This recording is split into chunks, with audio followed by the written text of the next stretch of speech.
Nation, your BBC.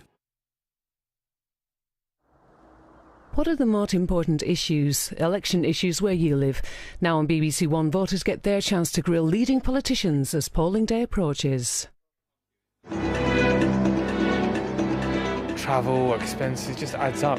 Can't live. Now I'm worried about their school.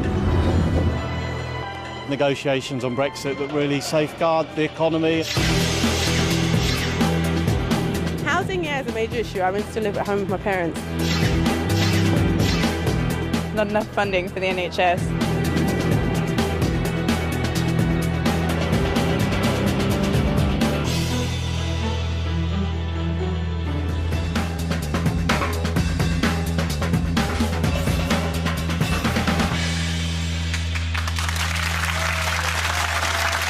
Good evening. Here we are with a panel of leading London politicians and an audience, as you can hear, very enthusiastic, really champing at the bit. Let's go to our first question from Kazim Azid.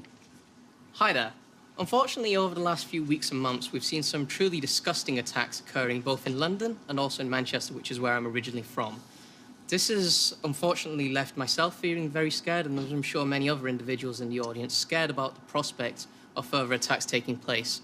Therefore, I'd like to ask today, what policies will the parties here today be introducing to prevent against any further attacks, both in London but also across the UK? Kazim, thank you. And Diane Abbott, we'll start with you. What do you do? I think, as you said, the most important thing is to keep people safe. And one of the policies that's in our manifesto is to recruit 10,000 more police officers. And we're doing that because actually under Theresa May's watch, we have lost 20,000 police officers. And although you might say, what have police officers got to do with fighting terrorism? I think community policing is a way of getting that information that can help us. How many for London, by the way, of the 10,000? I'm not sure how many for London. That'll be a matter. The amount people have in their police area will be a matter for the Chief Constable and the PCC. But would London get half of them, say? It's a matter of the Chief Constable. He decides, really? I just want to go forward and talk about the government's anti-terrorism strategies. And I want to talk about prevent. Well, no, hang on. Can we stick on police numbers just while we get some other answers, Diane, before we go back? Prevent is important, of course. Gavin Barwell, they're going to buy more police officers than you are, aren't they? Well, we're very clear that we're going to protect the police budget, and actually numbers in London have not gone down. We're putting extra officers into MI5 and MI6 and GCHQ. Gone down since 2010. No, the numbers are going to go up there by nearly 2,000 extra officers. You know, and there's a clear choice here at this election. Jeremy Corbyn, as leader of the Labour Party, has voted against every single piece of anti-terrorism legislation, not just under this government, but under previous Labour governments. Diane herself actually has previously suggested that we should abolish MI5. So on security of this election, there is a very clear choice between... Go on, Diane. And Jeremy Corbyn. I'm not sure whether Gavin was in Parliament at the time, but much of that anti-terrorism legislation, which Jeremy and I voted against, was also voted against by the Conservative Party. Theresa May voted against the 2005 Prevention of Terrorism Act. She voted against ID cards, and she voted against control orders without proper court supervision. And the point is this. It's easy to list legislation that people voted on, but that legislation that myself and a lot of the Tory party voted against, we felt was counterproductive, learning the lesson from Northern Ireland. All right, quickly, Gavin. Legislation has Jeremy voted for? We voted for, because there was an attempt to have 90-day detention without trial, we voted against that. Right. 42 days detention without trial, we voted against that. But we voted for 28 days detention because we thought that was reasonable. Let's just go back, remember Kazim's question, and Vince Cable, how do we stop what happened in Manchester happening again? Well, you need very strong security services. They have been effective in the past. Large numbers of potential attacks have been foiled, and we need to give them our full support.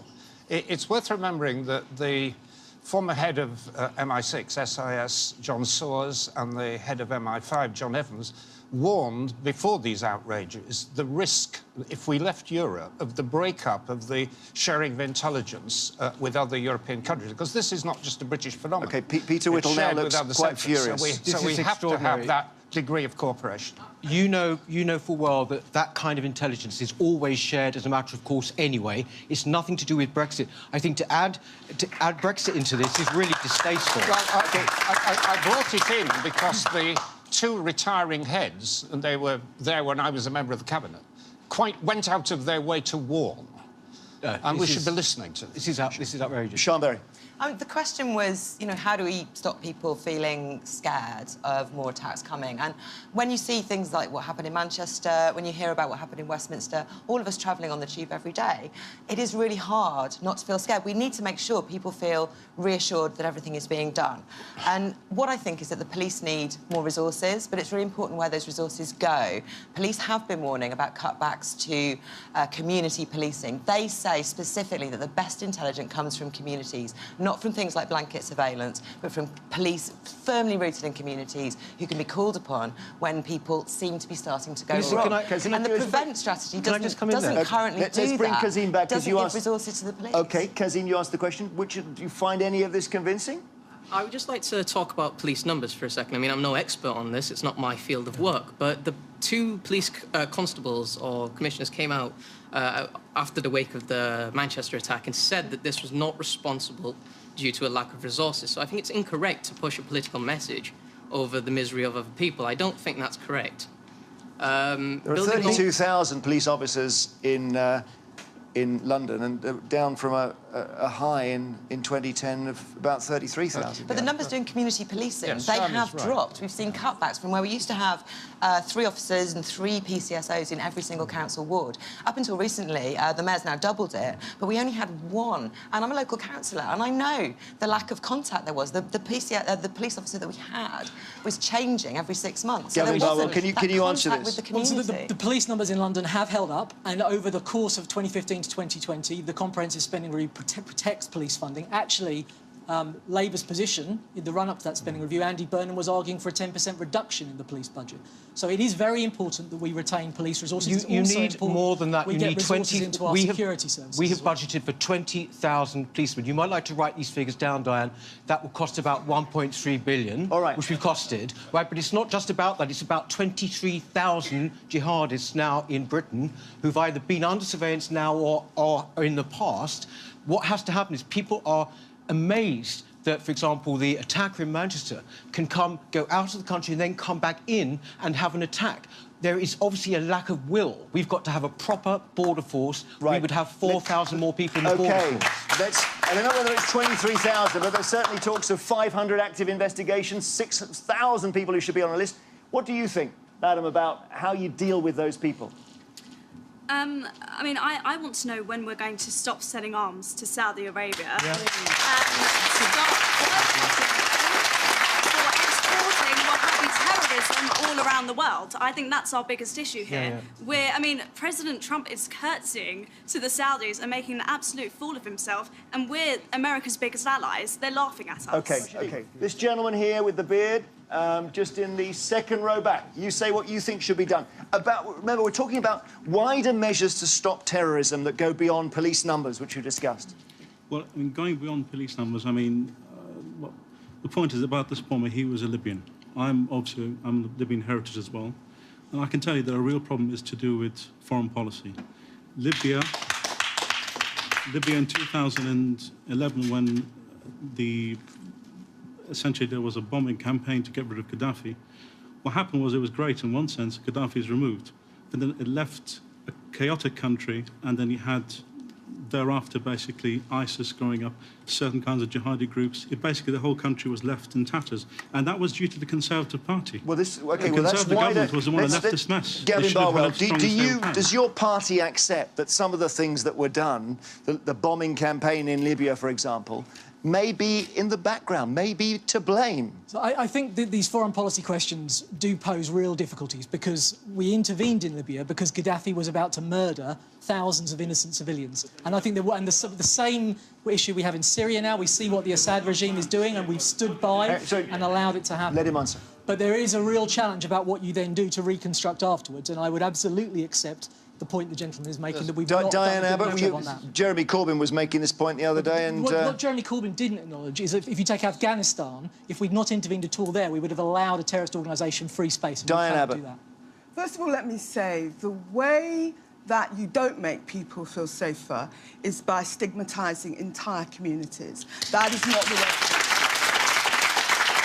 On the question of the relationship between some of our international interventions, like Iraq, like Afghanistan, like Libya, and the terror we see on our streets. Of course, the people responsible for the terrorism are murderous, violent jihadists.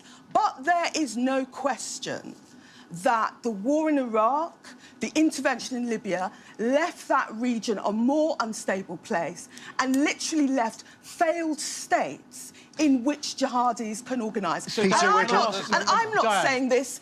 Eliza Manning and Buller, the former head of MI5, said... But it was Labour who went to war, wasn't it? Well, I didn't vote for it, as you may know. You have consistently given succour to terrorists. The fact is that with this, can you tell me, in Sweden there was a terrible attack recently. What was it about Swedish foreign policy that brought that attack on? Let me bring in Vince Cable. You are doing their job for them. Vince Cable. There is a massive difference between looking for explanations, and foreign policy may be part of that, and providing excuses and justification. And there is absolutely no justification and excuse for resort to terrorism against innocent civilians, whatever the underlying cause of the instability. The distinction must be made absolutely clear.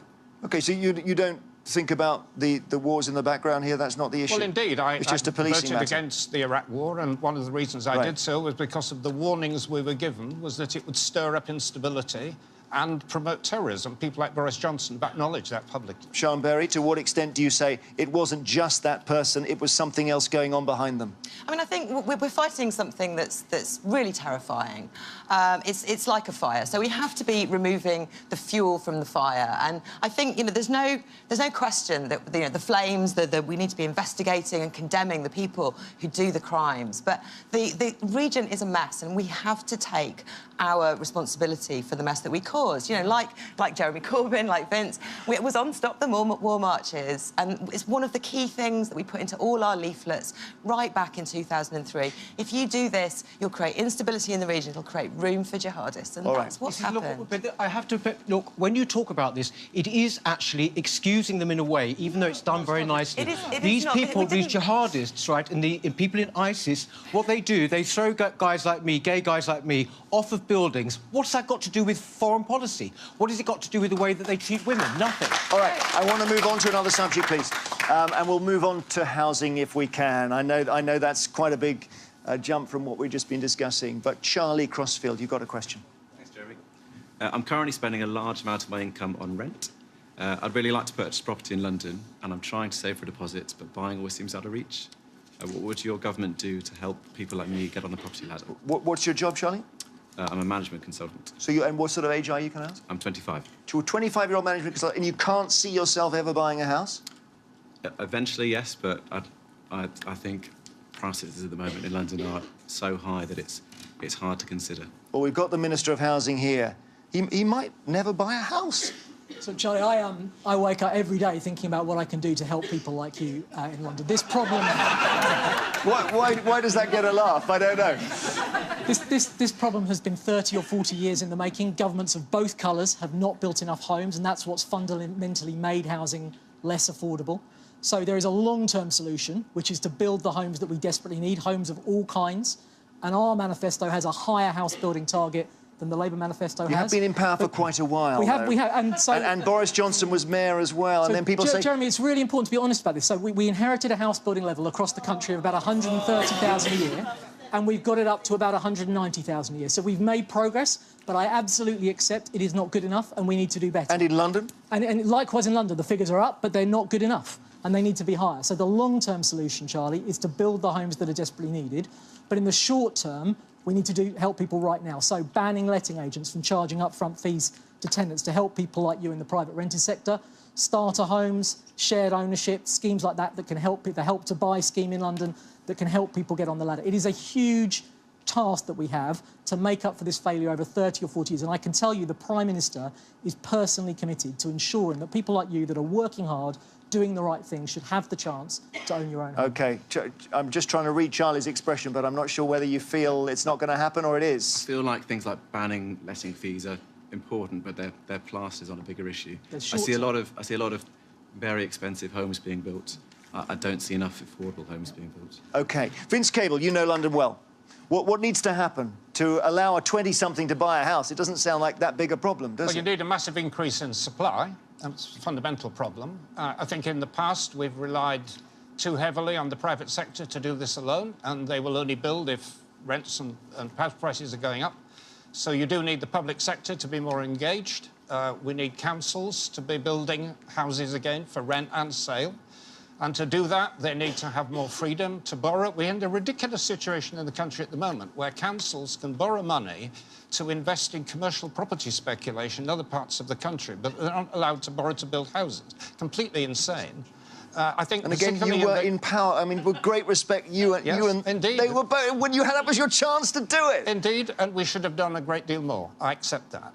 There are other things happening, particularly in the rented sector. For example, there are large amounts of developments going up along the river in London. They're unoccupied. They're going to remain unoccupied. It's just investment property. It's not for the likes of you.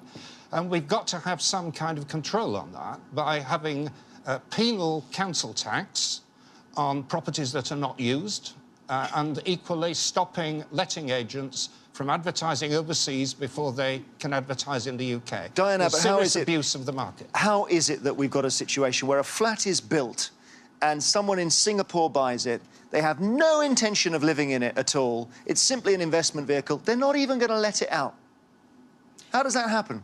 Well, it's because of deregulation, in my view. But just to say that you've raised a very important point. You have to have a salary of £59,000 to afford to rent anything in zones 1 and 2. And it's not just a problem for you, it's a problem for employers. NHS in London has the highest turnover of anywhere in the country because nurses, doctors, professional people on reasonable salaries cannot afford to live in London. So what do you do? There are three things, I think. We do have to look at this question of people buying from overseas, buying off-plan and leaving it empty. I live in Dalston. Once upon a time, Dalston was a very kind of regular place. I've got tower blocks now, and at night time, there are no lights on because they've all been bought from overseas. But how do you stop it? But how do you stop that? Everyone says it's a problem. There's one in Vauxhall, apparently. The lights are out all through the winter. How do you stop it? Well, as Vince says, we need to work, in London, with the Mayor of London and look at what can be done. But he's Labour. I know, that's why we're going to work with him, particularly when we win on June the 8th. Yeah, well, no one... But also, we want to look at the levels of rent, because the levels of rent are astronomical, and we are looking at some type of rent control. And the other thing is to build more houses, as we've heard. But, you know, when the Tories talk about building houses, and they talk about affordable houses, I tell you, a penny to a pound, those houses are not affordable to most of the people in this audience. OK, but I'm still... let's just focus on this foreign... No one has yet solved this issue of the foreign investor who's not going to live here. How, just quickly, Diane, tell us how you do it.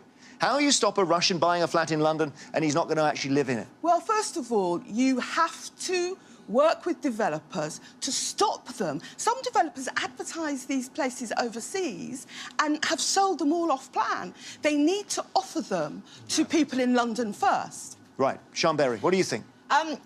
This idea of selling off-plan to foreign investors, that's part of the economics of how big developers work now at the moment. All developments in London are doing it. And I'll tell you what, far too many developments that used to be council estates are doing this too. Councils in London have knocked down 8,000 council homes in recent years, and they've not rebuilt them. We need to be doing more to relax the borrowing rules on councils. We need to put more grants in place so that councils and housing associations have a different economic model. They're not putting lots and lots of private flats into all of their developments, but they can focus on social rented flats and on living rent flats. Why not and just to say, free up space by building on the Greenbelt? Why not do it? There is plenty of space in central London at the moment. Is there? There is lots of brownfield land. There is lots of infill land that we can use. Brownfield land's got hospitals on a lot of it. The very last thing we should do is touch the green belt. But can I talk about rents for a second? Because actually, for the homes we already have, if we built hundreds and thousands of new homes that people could afford, that would barely dent. There's 2.3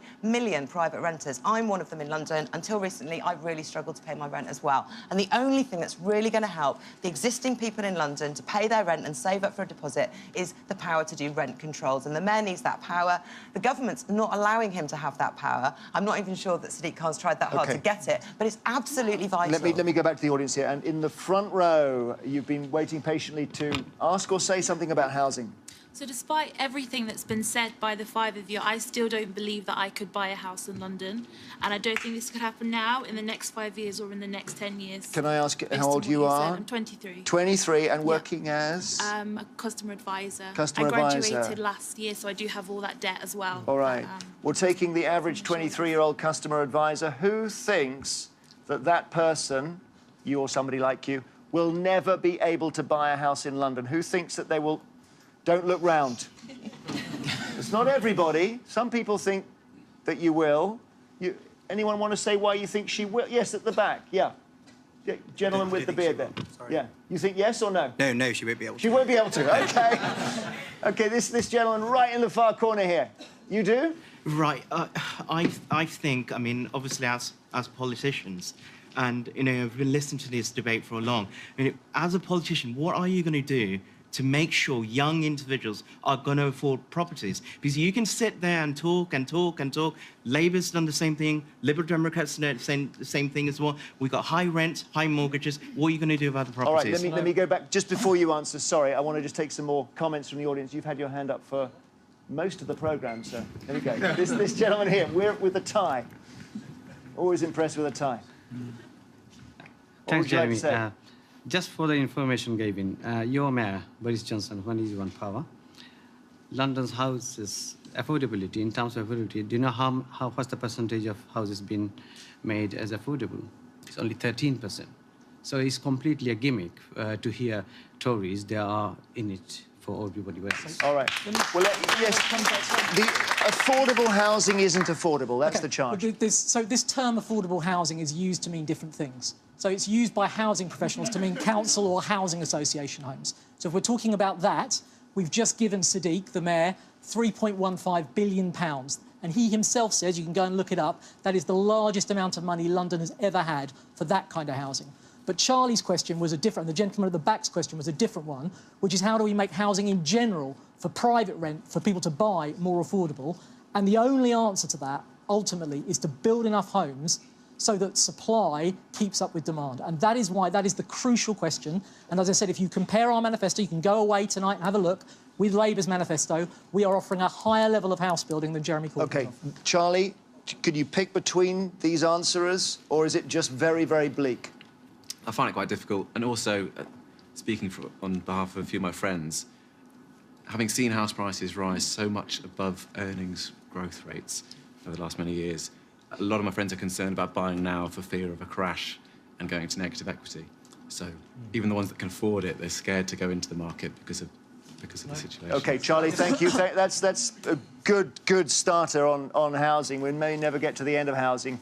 We're going to talk about Brexit now. And Troy, where's Troy Kennedy? Your question on Brexit, Troy. Yeah, 60% of Londoners voted to remain in the European Union, including myself.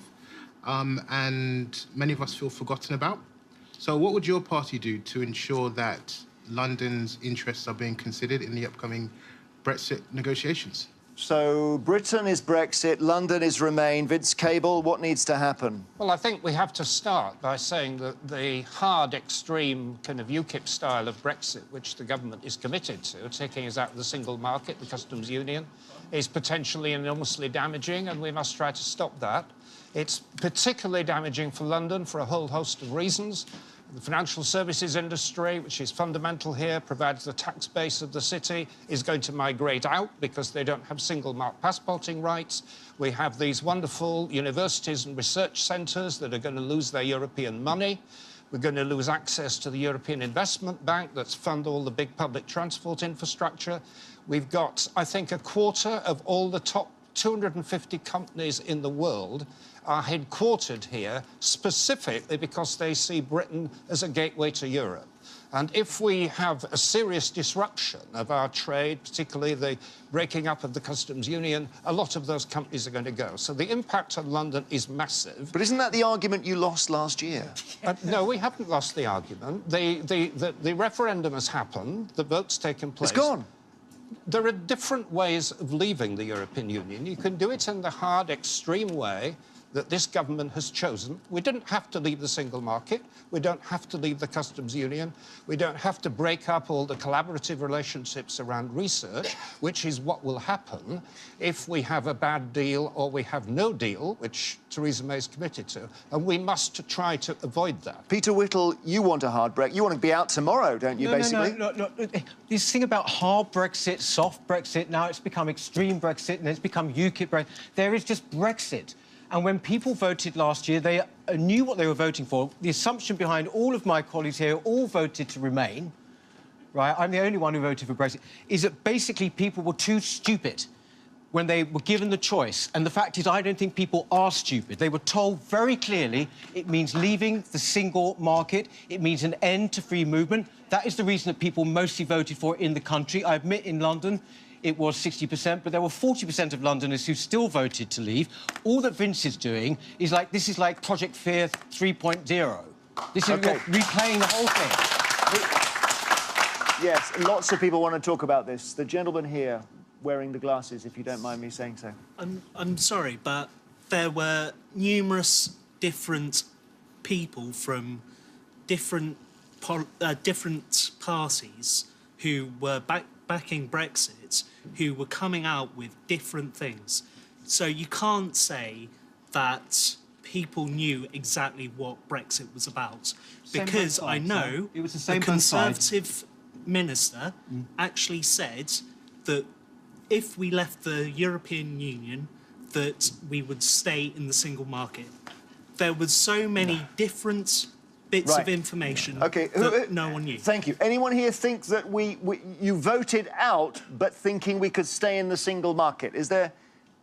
Nobody. OK. Yes, you want to speak? I think the Brexit debate has really typified the ineptitude of so many elected politicians. There's no hard Brexit, it's just Brexit. What does that mean? Red, white and blue Brexit? EU, what does that mean? It means controlling our own borders. It means controlling our own laws. It's all the things that people voted for, very clearly. Until the countries that you want to make trade deals with say, well, we want visa access for our people. You have no strategy. None of you on this stage have a coherent strategy. And that's what affects Londoners, and that's why we're at risk. OK, this lady here, what's your question? We were also told it meant £350 million a week for our NHS.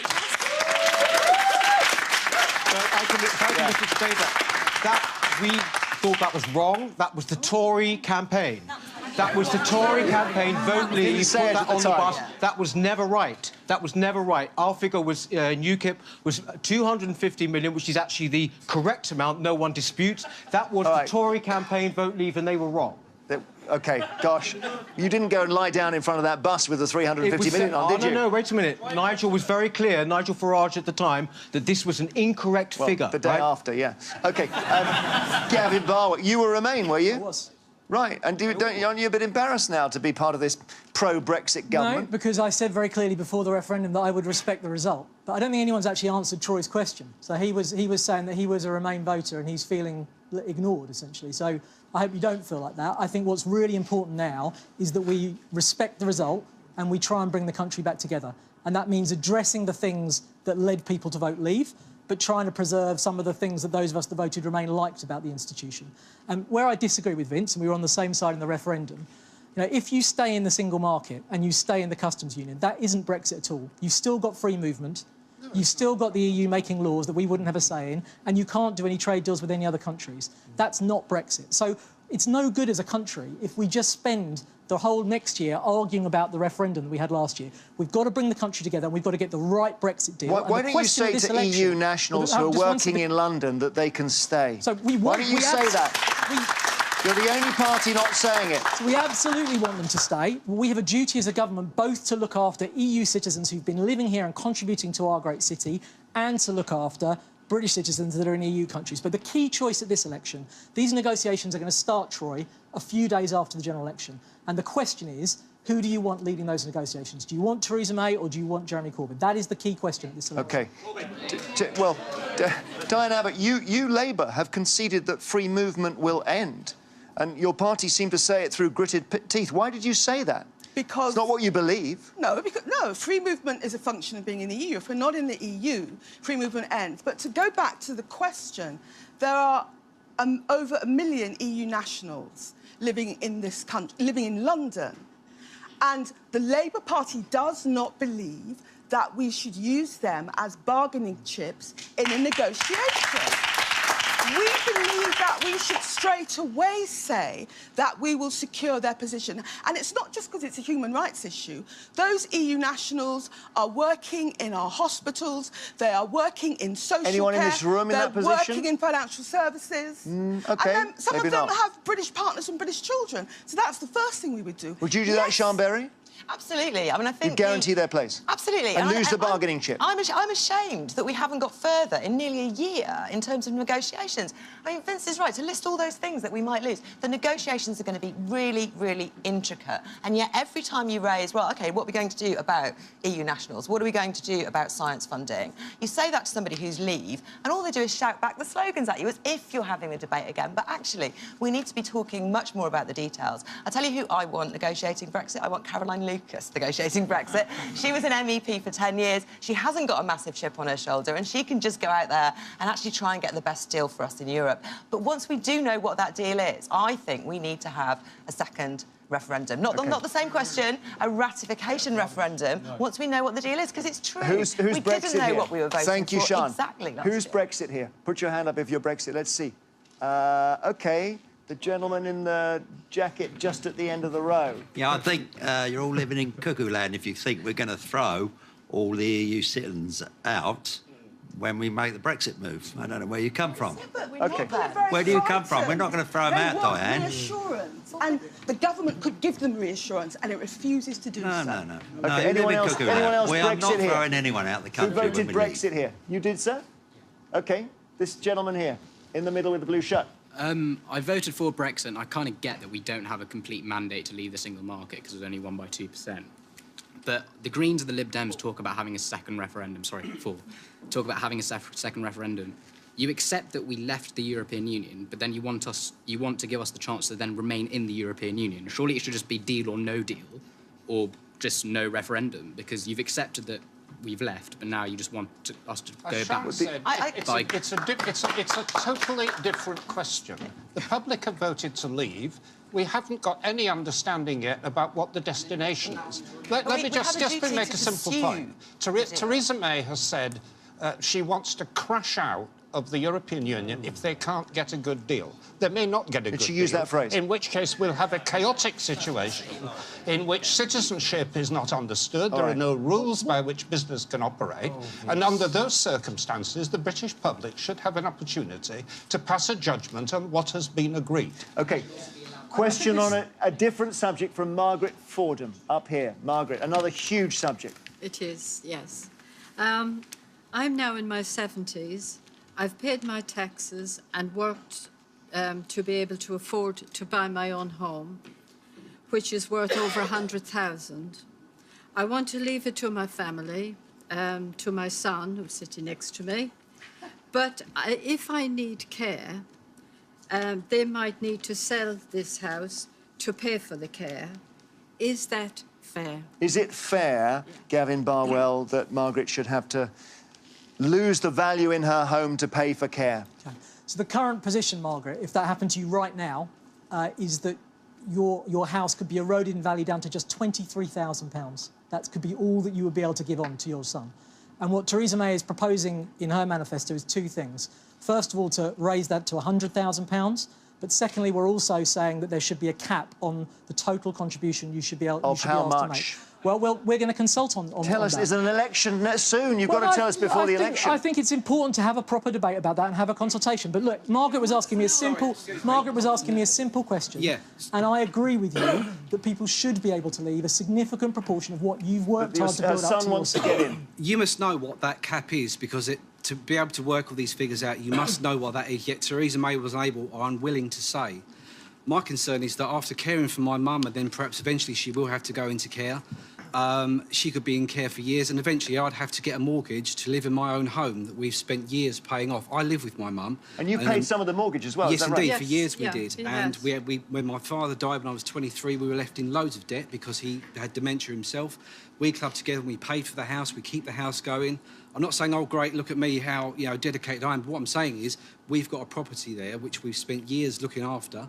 When my mum goes into care, I'm going to have to end up getting a mortgage to live in my own house. And important to say, although I'm not alone, and I'm not alone in this either. There are although loads of you other say people in the same that situation. Margaret will be better off with the £100,000 limit, it's not quite true, is it? Because that the value will be taken out when she uses social care in her own home. And that's the big change. That's really important, because actually at the moment a lot of people are being forced out of their own home. Even if it's a better outcome for them to stay and be cared in their own home, some people are being forced to go into residential care when they don't want to. So that's not a good outcome for people. But look, coming back to the point the gentleman made, people will not have to sell their home at the point someone needs to go into care. I think what you said in your question is exactly right, that people who work hard should be able to pass on a significant proportion of what they've worked hard in their lives to build up to their children. And to their We've been paying that off for years, that property.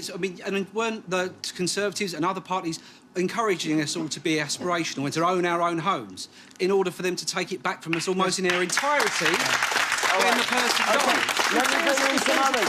It will not be taken back from you. Let me bring... Typical London home with a cat The way will not that happen. you can unspin this. This was a humiliating U-turn you've done, and also it shows that the nasty party is still well and truly alive. And the fact is, it is appalling, because the fact is we haven't taken social care for the elderly seriously enough.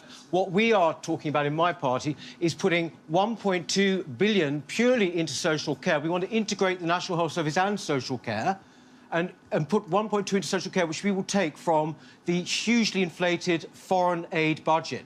That is where it needs to be with our elderly. So you're taking the whole of the foreign aid budget? No, we're going to reduce it from 0.7 right down to 0.2, which is what America spends on it. We're going to put 9 billion of that into NHS and 2 billion into social care. OK, Sean Berry, what do you think? Why is that funny? I think it's a Sean great Berry. idea. The Conservatives have made a right mess of this. I mean, I think it is completely wrong to try and take away your home to pay for your care. This is social security. It's one of those things that should be paid for out of things like national insurance. Now, what we do is not reduce national insurance for the better paid. It currently drops at a certain level to a very low level. We think people should carry on paying national insurance and that it should go towards social care. And when it comes to inheritance, we think the money that comes from inheritance should be taxed according to the income of who receives it, not according to the estate that's giving it. I think that would be much, much more fair when you've got people who maybe have, that's their home is their only asset. Their children are poor, their children cannot afford other homes. If those children are not wealthy, they should not be taxed on that inheritance. Diane Abbott, what about that? Your leader, Tony Blair, who, of course, you're a big fan of, did once say you shouldn't have to sell your home to pay for your care. And I think he got the biggest round of applause he ever had at a party conference. Is that your policy still? Yeah, yeah.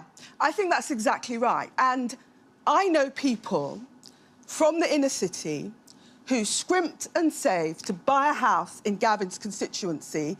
They did without a lot of things. And to tell them, when they have paid into their national insurance all their life, that they're going to pay this dementia tax, because what is new is you are going to charge this dementia tax. You're going to take people's homes after they've died from people who are getting care in their home. It was always about people that were going into care homes. You have taken this a step further, and you're going to have this dementia tax for people who are just getting carrying their homes. And of course it's you unfair. you have to raise more tax to do what you want to do, which to have the state pay for it in every case. And therefore I want to just mention this fact that you are going to raise the tax on people earning £80,000 and above. Now, you know, in London, somebody on £80,000 might not even be able to afford to buy a house. That's how crazy the property market is here. So how is it fair to ask them to pay more tax?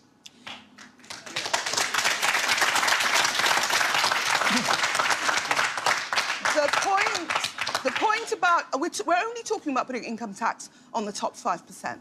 And the point about income tax, consistently applied, it is still fairer than randomly taking the houses of people who happen to have made that investment. What about inheritance tax? You're going to target a typical London home is going to pay inheritance tax under John McDonnell's proposal. All right, Vince Cable. 425,000. I mean, what is so incompetent as well as cruel about what the Conservatives did was that we're getting all this talk about consultation. We've already had one. We spent, I think, 3 years in the coalition consulting. There's a 300-page document drawn up by a man called Dilnot, and we agreed a number, a figure. 72,000. And there was absolutely no reason whatever why the Conservatives couldn't have stayed with that. But there is a separate issue, which links to the issue of taxation, that quite apart from, you know, how you fund long-term personal care, there is a current crisis in actually paying for the domiciliary care services of local councils. They've lost vast amounts of money. Elderly, frail people are having to go into hospital and are staying in hospital.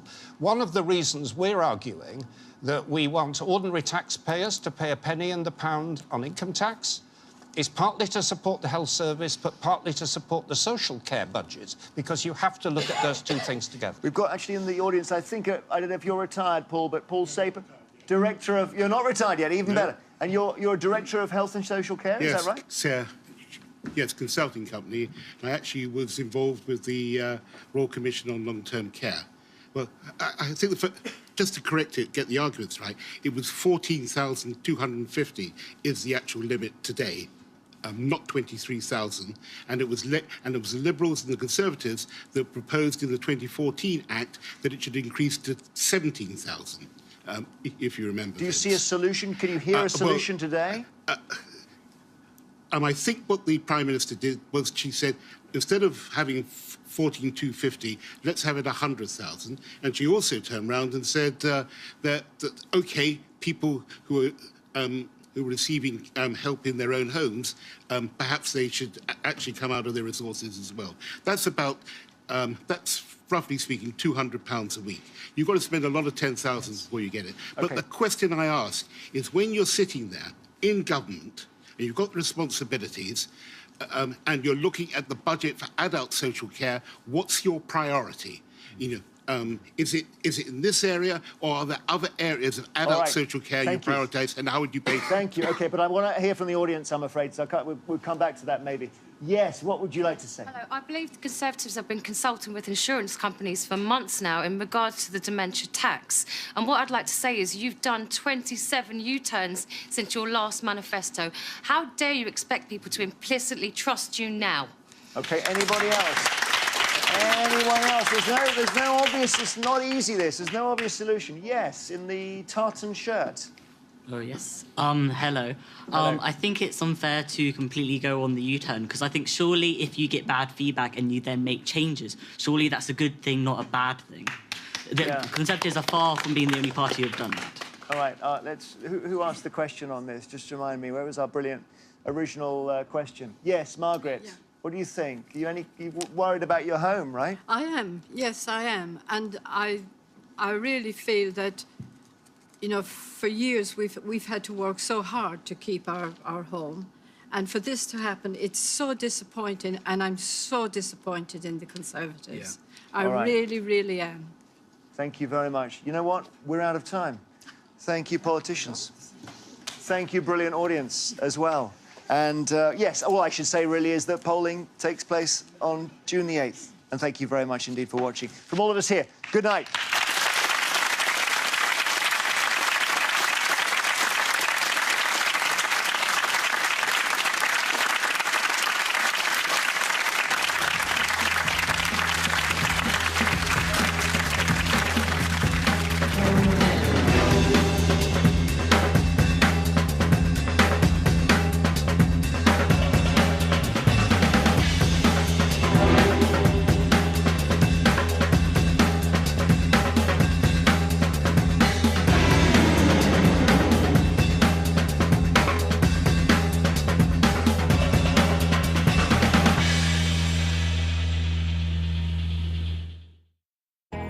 Who's saying what? And why? Hear the Your BBC. What are the most important issues, election issues where you live? Now on BBC One, voters get their chance to grill leading politicians as polling day approaches. Travel, expenses, just adds up. Can't live. Now I'm worried about their school. Negotiations on Brexit that really safeguard the economy. Housing, yeah, is a major issue. I want to live at home with my parents. Not enough funding for the NHS.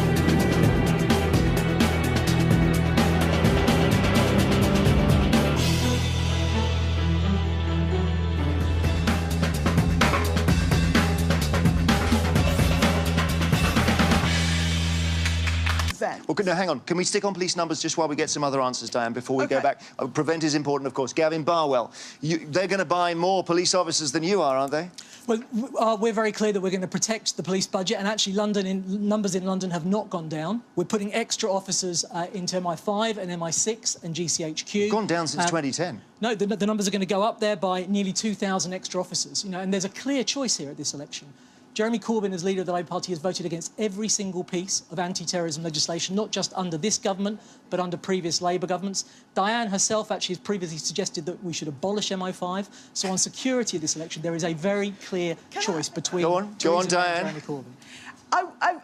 I'm not sure whether Gavin was in Parliament at the time, but much of that anti-terrorism legislation, which Jeremy and I voted against, was also voted against by the Conservative Party. Theresa May voted against the 2005 Prevention of Terrorism Act. She voted against ID cards, and she voted against control orders without proper court supervision. And the point is this. It's easy to list legislation that people voted on, but that legislation that myself and a lot of the Tory party voted against, we felt was counterproductive, learning the lesson from Northern Ireland. All right, quickly, Gavin. Legislation has Jeremy voted for? We voted for, because there was an attempt to have 90-day detention without trial, we voted against that. Right. 42 days detention without trial, we voted against that. But we voted for 28 days detention because we thought that was reasonable. Let's just go back, remember Kazim's question, and Vince Cable, how do we stop what happened in Manchester happening again? Well, you need very strong security services. Good evening. Here we are with a panel of leading London politicians and an audience, as you can hear, very enthusiastic, really champing at the bit. Let's go to our first question from Kazim Azid. Hi there. Unfortunately, over the last few weeks and months, we've seen some truly disgusting attacks occurring both in London and also in Manchester, which is where I'm originally from. This has unfortunately left myself feeling very scared, and I'm sure many other individuals in the audience scared about the prospect of further attacks taking place. Therefore, I'd like to ask today, what policies will the parties here today be introducing to prevent against any further attacks, both in London but also across the UK? Kazim, thank you. And Diane Abbott, we'll start with you. What do you do? I think, as you said, the most important thing is to keep people safe. And one of the policies that's in our manifesto is to recruit 10,000 more police officers. And we're doing that because actually under Theresa May's watch, we have lost 20,000 police officers. And although you might say, what have police officers got to do with fighting terrorism? I think community policing is a way of getting that information that can help us. How many for London, by the way, of the 10,000? I'm not sure how many for London. That'll be a matter. The amount people have in their police area will be a matter for the Chief Constable and the PCC. But would London get half of them, say? It's a matter for the Chief Constable. He decides, really? I just want to go forward and talk about the government's anti-terrorism strategies. And I want to talk about